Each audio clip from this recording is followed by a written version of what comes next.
امام حسین جیسا نواسہ رسول اب قیامت تک آنے والا نہیں ہے. کوئی اور نبی آئے گا اس کا نواسہ ہوگا، یہ تو ممکنات میں سے ہے ہی نہیں. اس لیے امام حسین شہید کربلا کی حیثیت اور ان کی داستان ویسی ہی زندہ ہیں جیسے اسلام زندہ ہے. میں اکثر یہ کہا کرتا ہوں، ایک دن خیمہ حسین میں آنے والے حر بن یزید کی طاقت کا حال یہ ہے وہ چند گھنٹوں میں 120 یزیدیوں کے پسینے نکال دے، بلکہ ان کے خون کو زمین پر بہا کر کے دنیا کو یہ بتا دے ایک دن سے اگر دامن سے دابس وابستہ ہو جائے تو طاقت کا یہ حال ہے، تو پھر رسول اللہ کے خاندان میں حسین کی گود میں پلے ہوئے شہزادوں کی طاقت کا حال کیا ہوگا.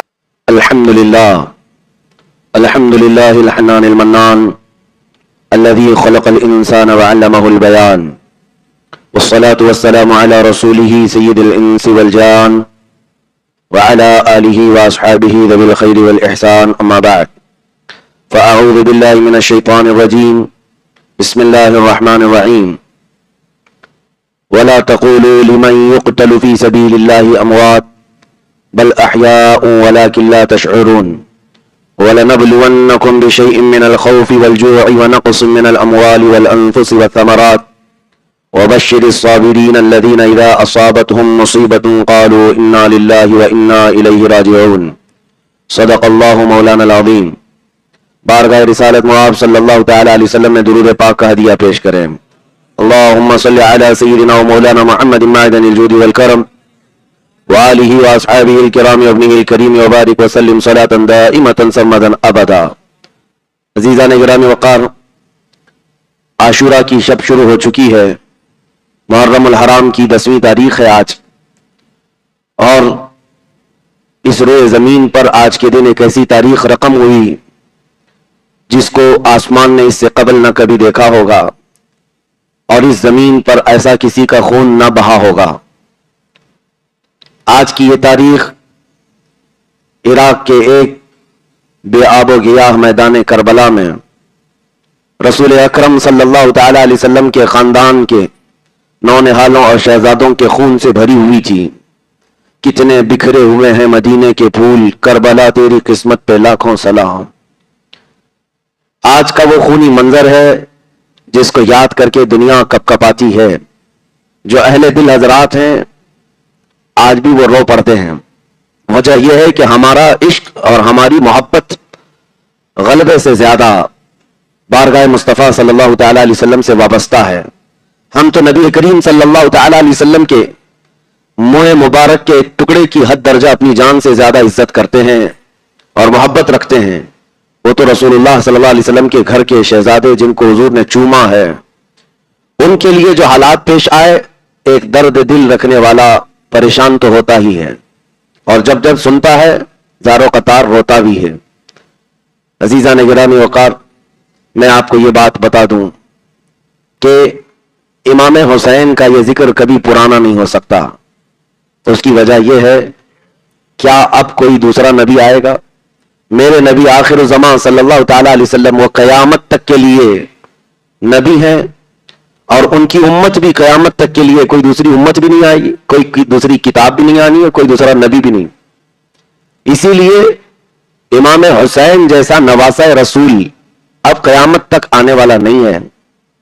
کوئی اور نبی آئے گا اس کا نواسہ ہوگا، یہ تو ممکنات میں سے ہے ہی نہیں. اس لیے امام حسین شہید کربلا کی حیثیت اور ان کی داستان ویسی ہی زندہ ہیں جیسے اسلام زندہ ہے. اسی لیے کل میں نے آپ کے سامنے ایک شعر عرض کیا تھا. شاعر نے بہت اچھے انداز میں کہا ہے، نہ پوچھ وقت ان بے زباں کتابوں سے، نہ پوچھ وقت ان بے زباں کتابوں سے، جب اذان ہوتی ہے تو سمجھ جا حسین زندہ ہے.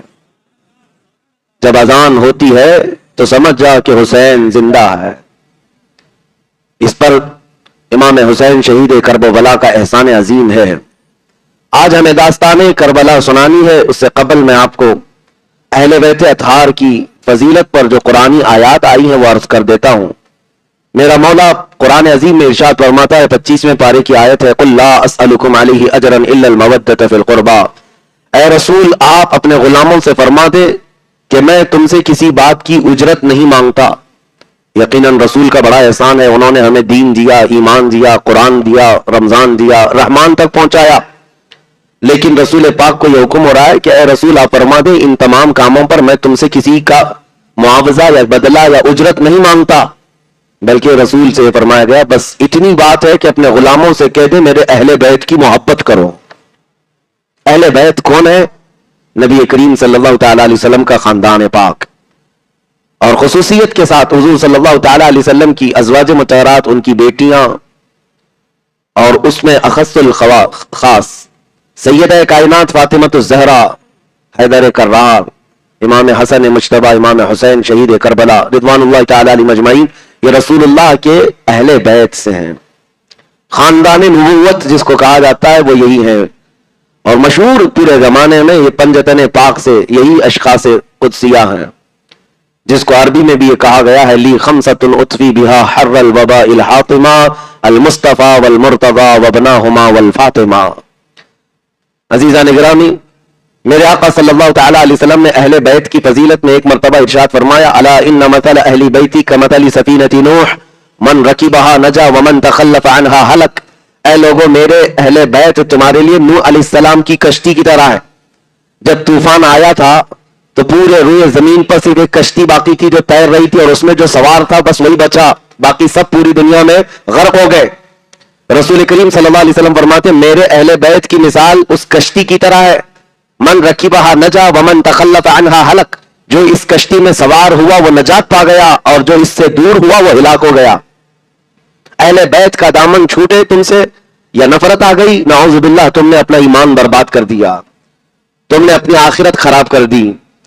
اور ایک حدیث یہ بھی ہے من مات علی حب آل محمد مات شہیدا، جو رسول اللہ کی اہل بیت کی محبت میں انتقال کر جائے وہ شہید کی موت مرے گا، اس کو شہادت کا مقام مل جائے گا. نبی کریم صلی اللہ تعالی علیہ وسلم کے اہل بیت سے محبت پر ایک دو نہیں کئی حدیثیں موجود ہیں. حضور اکرم صلی اللہ تعالی علیہ وسلم ارشاد فرماتے ہیں کہ جس نے حسین سے محبت کی اس نے مجھ سے محبت کی، من احب حسینا فقد احبنی. اور پھر اللہ کی بارگاہ میں ہاتھ اٹھا کر یوں عرض کرتے ہیں اے اللہ میں حسین سے محبت کرتا ہوں، تو ان سب سے محبت کر جو اس سے محبت کرتے ہیں، جو میرے حسین سے محبت کرتے ہیں ان سب سے تو محبت فرما. یہ رسول پاک کی دعا ہے. تو شہید کربلا امام علی مقام سیدنا امام حسین ابن علی رضی اللہ تعالیٰ عنہ 4 ہجری میں پیدا ہوئے، مدینہ طیبہ میں آپ کی ولادت پاک ہوئی. نبی کریم صلی اللہ تعالیٰ علیہ وسلم کی ہجرت کو 4 سال ہوئے تھے. 7ویں دن آپ نے عقیقہ فرمایا اور آپ کا نام حسین رکھا. اور اس شہزادے کی پرورش میں اتنے ناز و نعم کہ حضور صلی اللہ تعالیٰ علیہ وسلم کے اس وقت ایک بیٹے تھے حضرت ابراہیم جو بی بی ماریا قبطیہ کے پیٹ سے تھے. اسی وقت یعنی ان کی عمر بھی تقریباً 6 ماہ کے آس پاس تھی.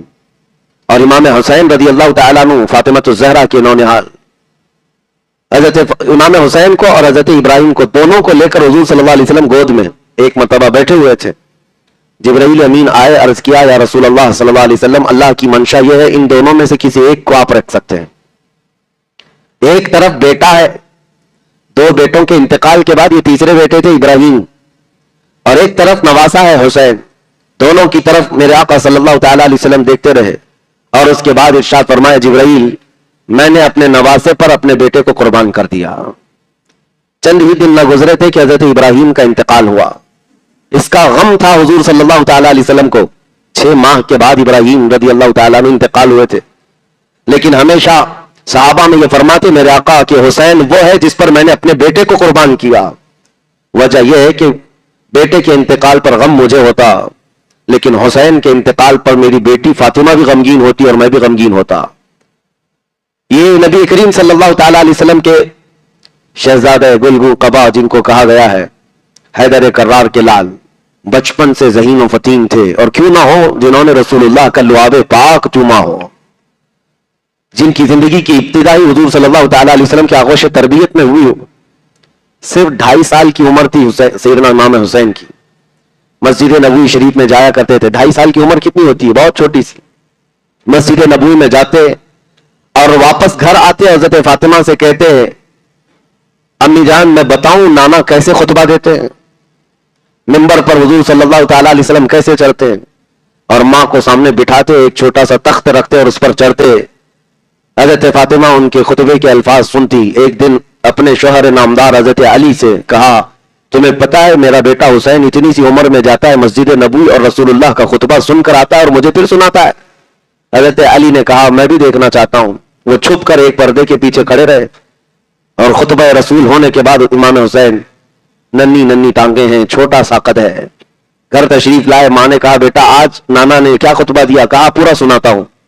اس تخت پر چڑھ گئے, کیونکہ حضرت علی سامنے ہوتے تو نہیں کہتے.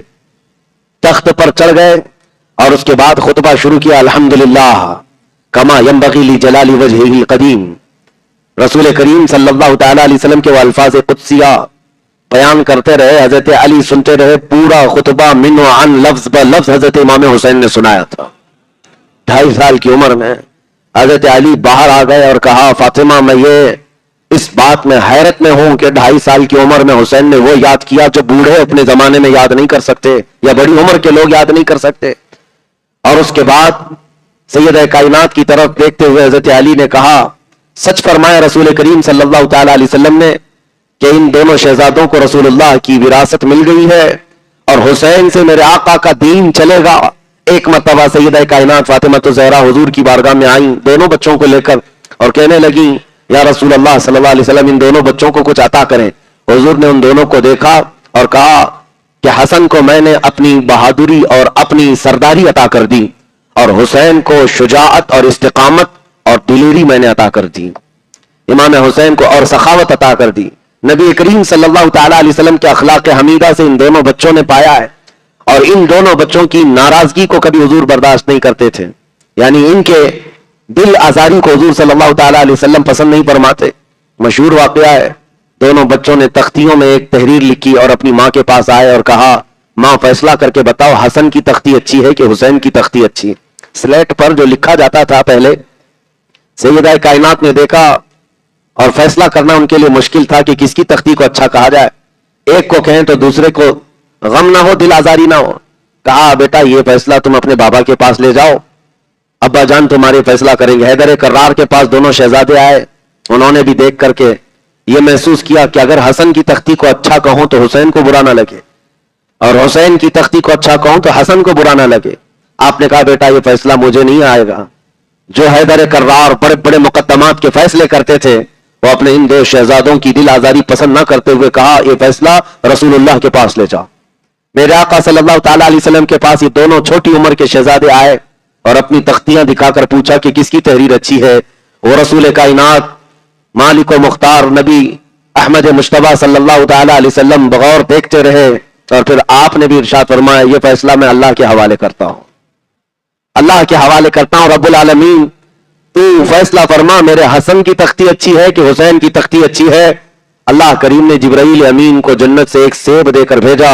کہا, یہ سیب اوپر سے گراؤ, جس کی تختی پر گرے اس کی تختی اچھی مانی جائے گی. جبرائیل امین نے اوپر ہوا سے ان دو تختیوں پر وہ سیب گرایا. یہ واقعہ جہاں پیش آیا تھا مدینے کا وہ ایک علاقہ کافی سالوں تک محفوظ رکھا گیا تھا. دونوں بچے تختیاں لیے کھڑے تھے. نبی کریم صلی اللہ علیہ وسلم فیصلہ دیکھ رہے ہیں, حیدر کرار دیکھ رہے ہیں اور فاطمہ الزہرا دیکھ رہی ہیں یہ فیصلہ اللہ کا کیا ہوگا. دونوں تختیاں جب لے کر کھڑے تھے, سیب آسمان سے گرا اور آدھا آدھا ہو کر دو ٹکڑے ہو کر آدھا ادھر گرا اور آدھا ادھر گرا. رب کو بھی یہ منظور نہیں تھا کہ دونوں میں سے کسی کی دل آزاری ہو. رسول کریم صلی اللہ تعالی علیہ وسلم نے فرمایا, اللہ نے دونوں کی تختیاں پسند فرمائی. عزیزان گرامی اوقات, ایک مرتبہ حضور گھر تشریف لائے. فاطمہ الزہرا سلام اللہ علیہا سے پوچھا, شہزادے کہاں ہیں؟ کہا, میں ڈھونڈ رہی ہوں, کب سے غائب ہیں, نہیں نظر آتے. نبی کریم صلی اللہ تعالی علیہ وسلم خود باہر نکلے. حضرت فاطمہ بے قرار تھی, بے چین تھی اور اس کے بعد ڈھونڈنے پر ایک درخت کے نیچے دونوں شہزادے سوئے ہوئے ہیں. حضرت فاطمہ گھبرائی آئی. حضور نے فرمایا, نہ گھبراؤ, یہ دونوں شہزادے تنہا نہیں سو رہے ہیں, اللہ کے فرشتوں کی جھرمٹ سایہ کیے ہوئے ہیں, ان کی حفاظت میں اللہ نے لگایا ہوا ہے. ایک مرتبہ دونوں بچوں کی کشتی ہو رہی ہے گھر کے اندر اور بچوں کو کشتی کھیلنے کی پریکٹس کروائی جاتی تھی کیونکہ وہ خاندان نبوت ہے اور عرب کے لوگ بچپن سے بہادر بناتے تھے, سپاہی بناتے تھے. امام حسن بڑے ہیں اور امام حسین چھوٹے ہیں اور دونوں کو رسول کریم صلی اللہ تعالی علیہ وسلم کشتی لڑوا رہے ہیں.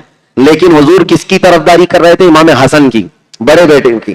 اور ہم حسن کو کہہ رہے تھے کہ حسن تم حسین کو ادھر سے پکڑ لو, ادھر سے پکڑ لو, ادھر سے گراؤ, ادھر سے گراؤ. حضرت فاطمہ دیکھ رہی تھی اور عرض کیا, ابا جان عام طور پر ہوتا یہ ہے کہ چھوٹے بیٹے کا ساتھ لیا جاتا ہے, جو چھوٹا ہوتا ہے اس کی حمایت میں ماں باپ کھڑے رہتے ہیں, آپ تو بڑے حسن کا ساتھ دے رہے ہیں.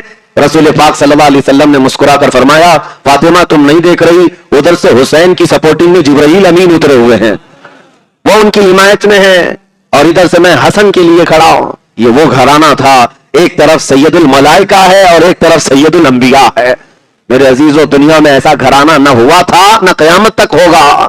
جبرائیل امین علیہ الصلوۃ والتسلیم ان کے گھر بھی آتے تو انداز کیا تھا, بے اجازت ان کے گھر میں جبرائیل آتے نہیں. قدر والے جانتے ہیں عز و شان اہل بیت, اور اسی لیے امام حسن رضا بریلوی رحمۃ اللہ تعالی علیہ نے فرمایا ہے کہ مدح خان اہل بیت ہے, کس زبان سے ہو بیاں, مدح خان اہل بیت خود خدائے پاک کرتا ہے ان کی پاکی کا بیان. عزیزان گرامی وقار, نبی کریم صلی اللہ تعالی علیہ وسلم کی حدیث ہے اپنی جگہ پر, لیکن قرآن یہ کہتا ہے انما یرید اللہ لیذھب عنکم الرجس اہل البیت ویطہرکم تطہیرا. اللہ تبارک و تعالی اس گھر والوں کے لیے یہ چاہتا ہے کہ ہر طرح کی برائی سے اور ہر طرح کی آلائش اور نجاستوں سے اس گھر کو خوب پاک کر دے. اللہ کا یہ فرمان کہ اس گھر کے لیے اللہ فرماتا ہے ہر طرح کی نجاست اور ہر طرح کی آلائش سے میرے نبی کے گھرانے کو اللہ نے پاک فرما دیا ہے. اور دوسری آیت وہ بھی ہے, اس گھرانے کی فضیلت میں آپ کو پتا ہے, دونوں بچے ایک بار بیمار ہوئے تو گھر والوں نے یہ منت کر لی تھی. حضرت فاطمہ کی جو کنیز تھی فضہ, انہوں نے منت کر لی تھی کہ اگر یہ بچے صحت یاب ہو جائیں تو 3 روزے رکھیں گے. پورے گھر والے, بچے صحت یاب ہو گئے, روزہ رکھا, لیکن گھر میں قناعت فاقہ کشی ایسی ہوتی تھی کہ حضرت علی دن بھر مزدوری کر کے جو رقم لاتے تھے 2 درہم, جس سے آٹا اتنا خریدا جا سکتا تھا 5 روٹیاں بن سکتی تھی. حضرت علی آٹا لے کر آئے شام کے وقت اور روٹیاں بنائی 5 روٹیاں. اسی وقت دسترخوان پر جب بیٹھے افطار کے لیے ایک مسکین آیا اور کہنے لگا, اے اہل بیت, اے رسول اللہ کے لجپال گھرانے والوں, سخی گھرانے, میں بھوکا ہوں, مجھے کھلاؤ. 5 روٹیاں اس مسکین کی جھولی میں ڈال دی, پانی پی کر افطار کر لیا. دوسرا دن آیا, انہوں نے پھر روزہ رکھا, اور آج کے دن حضرت علی دن بھر کام کرتے رہے اور پھر رات شام کے وقت مختصر سا آٹا لائے اور پھر روٹیاں گوندی گئیں, اور 5 روٹیاں بنی تھی کہ افطار کے عین وقت ایک یتیم بچہ آیا اور کہا میرا باپ نہیں, میں نے تو کئی دن ہو گئے نرم غذا کھائی نہیں, مجھے کھانا نہیں ملا ہے. اہل بیت کا گھرانہ یہ روٹیاں اٹھا کر بھی دے دیا. تیسرا دن تھا روزے کا, آج کے دن بھی یہ مزدوری کے بعد جو آٹا لایا گیا 5 روٹیاں بنی. افطار کا وقت تھا, عنقریب ایک جیل سے چھوٹا ہوا قیدی آیا, کہا زمانہ بیت گیا, جیل میں مجھے کھانا نہیں ملا, میں نے لوگوں سے پوچھا کہ کھانا کہاں مل سکتا ہے, تو لوگوں نے تمہارے گھر کی طرف اشارہ کیا, یہاں سے کوئی خالی جاتا نہیں ہے. حضرت فاطمہ نے پوری روٹیاں اٹھا کر اس قیدی کو بھی دے دیا. پہلا دن مسکین کھایا, دوسرے دن یتیم کھایا, تیسرے دن جیل کا قیدی کھایا, اور 3 دن کے بعد ان کا پیٹ سے لگ گیا. یہ تاک میں دبکے ہوئے بیٹھے تھے بچے دیوار کے اندر, اور گھر کے اندر کسی کو آواز نکالنے تک کی طاقت نہیں تھی. نبی کریم صلی اللہ تعالی علیہ وسلم گھر میں تشریف لائے, دیکھا ان کی آنکھیں اندر جا چکی ہیں, پیٹ دبا ہوا ہے اور کوئی اٹھنے کے قابل نہیں.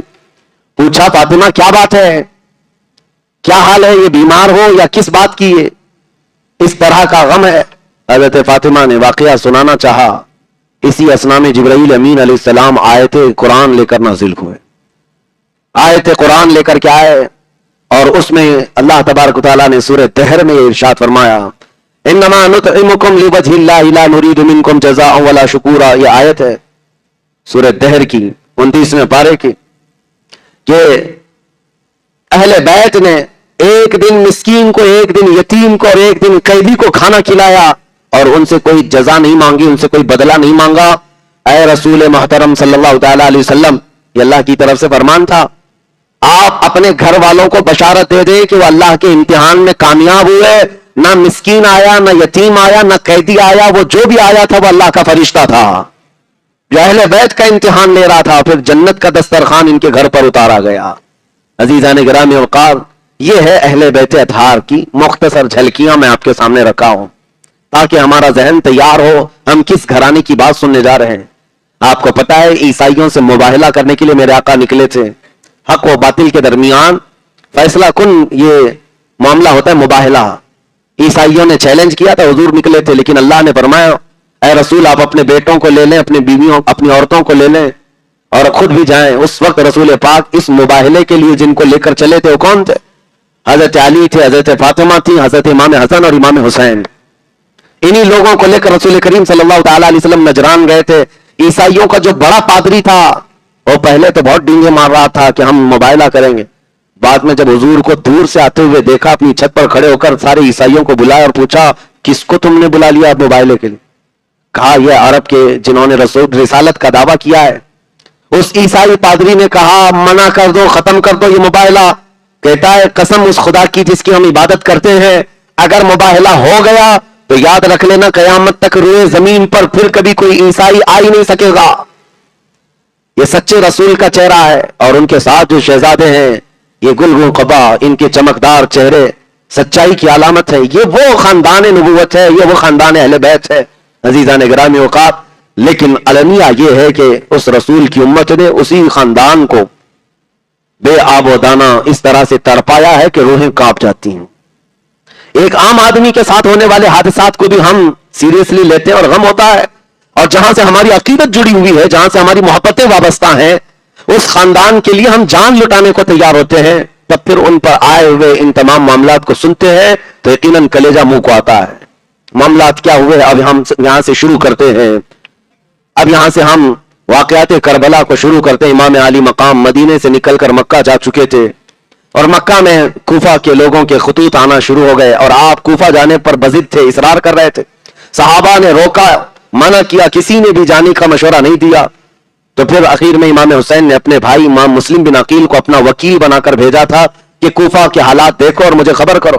امام مسلم گئے, حالات اچھے تھے, 60,000 کے قریب لوگ بیعت کے لیے تیار تھے, اور خط لکھ کر کے بھیج دیا امام علی مقام کو کہ آپ تشریف لائیں, کوفہ کے حالات بہت اچھے ہیں. لیکن ہوا کیا, یزید نے وہاں کے گورنر کو بدل کر کے نیا جلاد گورنر بنایا. عبید اللہ بن زیاد کو وہ آتے ساتھ ظلم کی ایسی تاریخ اس نے رقم کرنا شروع کر دیا. کوفہ کے بڑے بڑے سرداروں کو گرفتار کیا, دھمکیاں دیا, قتل کیا. صحابی رسول حامی بن عروہ کو قتل کیا, اور جتنے وہاں پر اہل بیت کے جانثار تھے ان کو مارنا شروع کیا. اور امام مسلم بن عقیل کا بھی قتل ہو گیا, ان کے بچوں کا بھی قتل ہو گیا.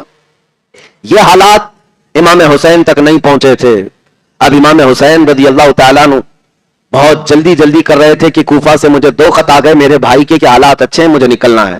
اب سنیے, مکہ مکرمہ سے میرے امام نکلتے ہیں, 4 ذی الحجہ کی تاریخ ہے, 6 دن کے بعد تو حج ہونا ہے.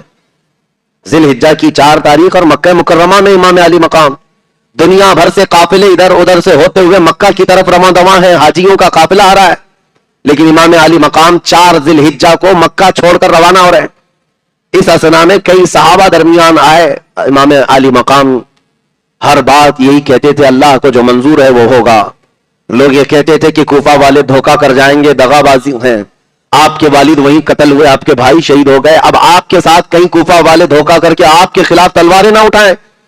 امام علی مقام یہ کہتے تھے لن یصیبنا الا ما کتب اللہ لنا, ہم کو ہرگز وہ چیز نہیں پہنچے گی جو اللہ نے نہیں لکھا ہے, اتنا ہی ہمیں ملے گا جتنا اللہ نے لکھ دیا ہے. تو بہرحال امام علی مقام کا یہ قافلہ نکلنے کو تیار ہوا. تو وہاں پر جو سعید نام کے گورنر تھے مکہ میں, انہوں نے فوجیں بھیج دی امام علی مقام کو روکنے کے لیے. عبداللہ بن زبیر کے حامی طاقت کے بل بوتے امام علی مقام کو روکنے کی کوششیں کی, مڈبھیر بھی ہو گئی, ہلکی پھلکی جنگ بھی ہو گئی امام علی مقام کے خاندان والوں اور حامیوں سے اور مکہ والوں سے. یعنی یہ ایسی دشمنی کی جنگ نہیں تھی, محبت میں وہ امام علی مقام کو روکنا چاہ رہے تھے. یہاں تک کہ امام حسین رضی اللہ تعالیٰ عنہ مکہ کی سرحدوں سے نکل گئے. بیچ راستے میں فرزدق نام کا ایک شاعر بہت مشہور, اس سے ملاقات ہوئی, پوچھا کہاں کا ارادہ ہے؟ آپ نے کہا کوفہ جا رہا ہوں. اس نے اس وقت جو اشعار عربی میں کہے تھے آج تک محفوظ ہیں. کہا اے امام آپ کوفہ جا رہے ہیں, ہو سکتا ہے ان کے دل آپ کے ساتھ ہیں لیکن تلواریں بنو امیہ کے ساتھ ہیں, یزید کے ساتھ ہیں ان کی تلواریں ہیں. وہ بات کچھ اور کرتے ہیں اور کام کچھ اور کرتے ہیں, آپ ان کی باتوں پر بھروسہ کر کے جا رہے ہیں. امام علی مقام نے کہا میرے پاس اتمام حجت کے لیے جانا ضروری ہے. انہوں نے کہا ہے کہ اگر میں نہ آؤں تو قیامت کے دن میرے خلاف گواہی دے دیں گے. تو یہ سب باتیں ہوتی رہی, تھوڑی منزل اور طے ہوئی تھی. میں یہ بھی بتا دوں امام علی مقام کے اس قافلے میں کتنے لوگ تھے. تقریباً یہ 82 لوگوں کا قافلہ بنا تھا, 82, جس میں حضرت علی کرم اللہ وجہہ کریم کے شہزادے یعنی امام حسین کے جو بھائی حضرت علی کی دوسری بیویوں سے جو تھے وہ سب اس میں موجود تھے. عبداللہ بن علی، ابو بکر بن علی، عمر بن علی، زید بن علی رضی اللہ تعالیٰ عنہم. اور امام مسلم بن عقیل کے 2 بیٹے تو شہید ہو گئے تھے، 3 بیٹے امام حسین کے ساتھ اور تھے. امام حسن کے اپنے سگے بھائی کے 3 بیٹے ان کے ساتھ تھے. اور امام حسین کے خود کے 3 بیٹے بھی تھے، امام زین العابدین، علی اکبر اور علی اصغر، تینوں الگ الگ بیویوں سے تھے. یہ امام علی مقام کے قافلے میں تھے. اور پھر آپ کی سگی بہن سیدہ زینب رضی اللہ تعالیٰ عنہا وہ ساتھ تھیں. اور امام حسین کی چھوٹی بیٹی سیدہ سکینہ وہ بھی ساتھ تھیں. ان کی سگائی ہو چکی تھی امام قاسم کے ساتھ جو امام حسن کے بڑے بیٹے تھے. اور سیدہ سکینہ کی عمر اس وقت 9 سال کی تھی، وہ ساتھ ہوئی. اور امام علی مقام کی 2 بیویاں ساتھ میں تھیں، ام رباب اور شہر بانو.